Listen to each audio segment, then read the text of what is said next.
My name is Fanny Elahi. I'm a physician scientist studying brain health and degeneration with a specific focus on how small blood vessels in the brain contribute to the onset or progression in brain degeneration.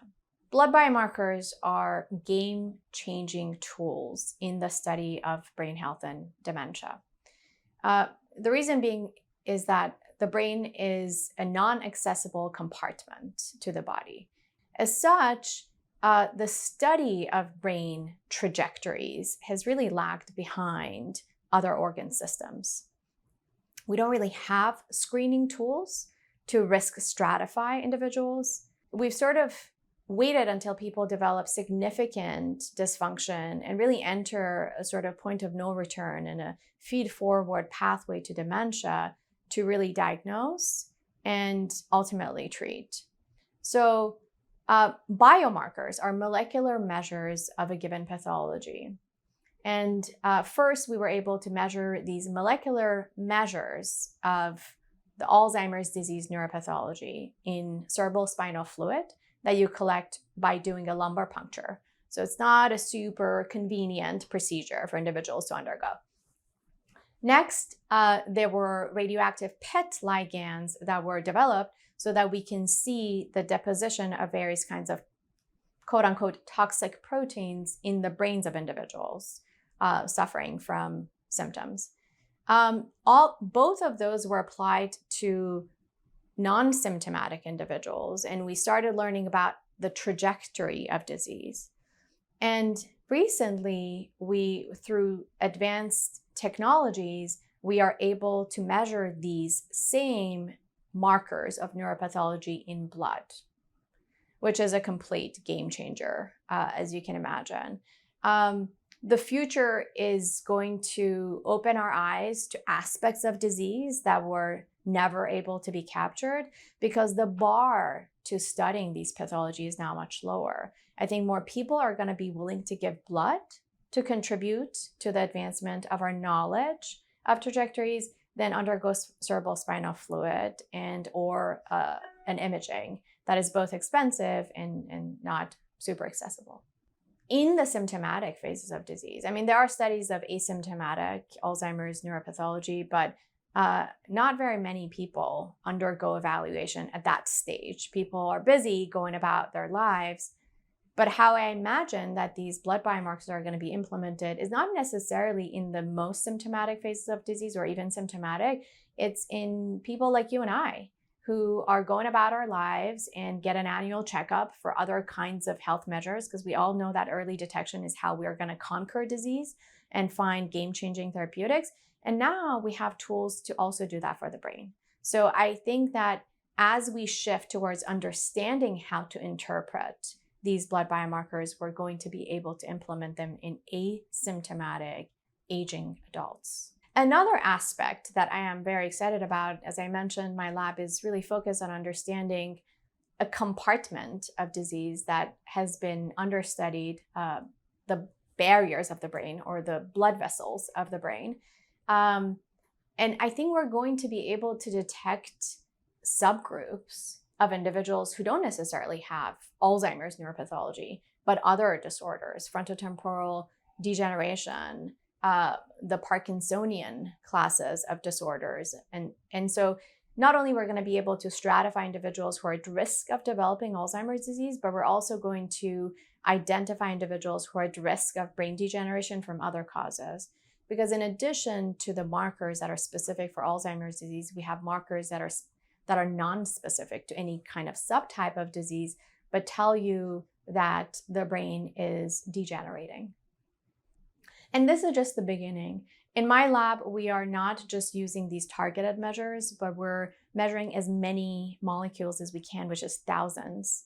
They are not at a stage of entering into the biomarker toolkit, meaning we can't really do it clinically, but it's a way to make new discoveries about new biology in addition to developing new biomarkers that allow us to detect other aspects of the disease.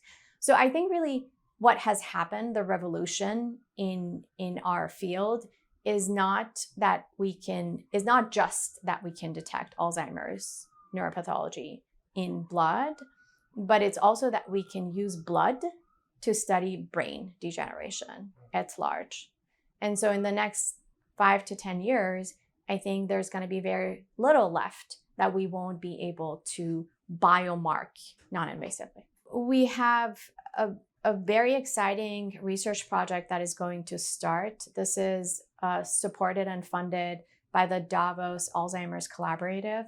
We are one of 8 health systems participating in this initiative to take these blood biomarkers into clinic and use them to accelerate the diagnostic process for individuals at risk of developing dementia. This is an international study with several sites outside of the US. In this study, we are not yet enrolling individuals who have 0 symptoms or concerns and just want to see where they stand with regards to Alzheimer's neuropathology. We are starting by enrolling individuals who are mildly symptomatic or concerned because there are some things that are worrisome to them. And I think if this study is successful, we will be hopefully expanding it to the asymptomatic, large group of individuals who are asymptomatic and who just want to get risk stratified. So at this point, if there's a family history, our criteria are such that you would also need to have at least concerns about your own cognition. You don't need, others don't need to really overtly have observed any deficits, but you personally at least need to be concerned about your cognition. But it's gonna be coming, I think, that the next stage of this kind of study will be individuals who will be concerned just by virtue of having a family history.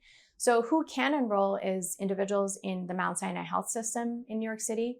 I'm extremely hopeful. I think that the future is going to have treatments that we didn't think would actually help neurodegenerative diseases, because every stage of a disease has its own complex biology, and we were not able to tap into the pre-symptomatic earliest stages of disease simply because people only were brought to the medical or research attention later in their disease process. So as we start, quote unquote, dispatching these biomarkers at a population level, meaning indiscriminately, and we have started studying individuals in their 20s and 30s and 40s. So, you can actually do lifespan studies with these biomarkers because they're so non-invasive. They're so cheap comparatively to the studies that we were doing. We're going to start understanding things that are so critical. We know 2 out of 3 individuals who suffer from Alzheimer's disease are women.